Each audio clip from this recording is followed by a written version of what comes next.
Hello दोस्तों, आज हम आपको एक कहानी के माध्यम से बताएंगे कि हम अपनी लाइफ में कितने प्रकार की रोटी खाते हैं जिसका हमारे जीवन में बहुत ही महत्व है।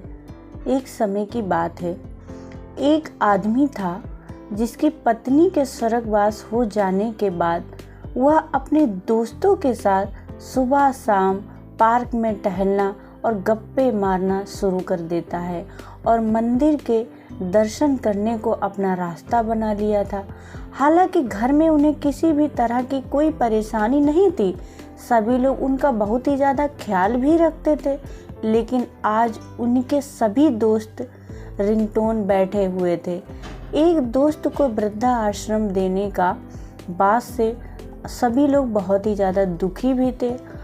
आप सब हमेशा मुझसे पूछते थे कि मैं भगवान से तीसरी रोटी क्यों मांगता हूँ। आज बताता हूँ।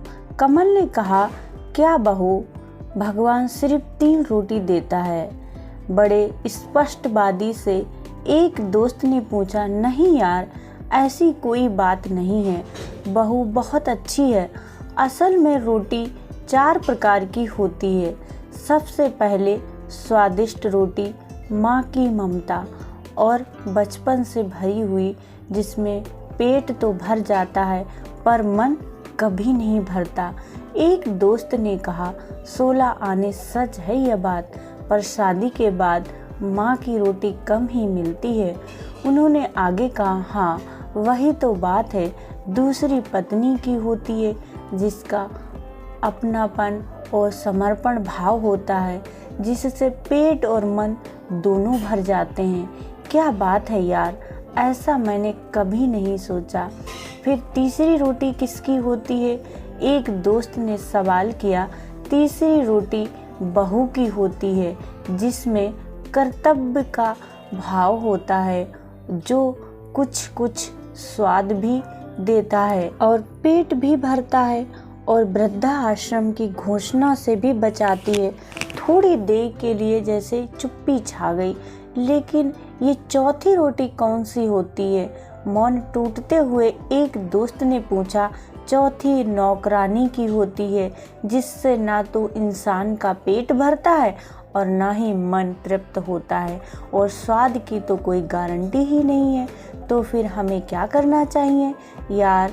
माँ की हमेशा पूजा करो, पत्नी को सबसे अच्छा दोस्त बनाकर रखो, जीवन जियो, बहू को अपनी बेटी समझो और छोटी मोटी गलतियों पर नज़रअंदाज करो।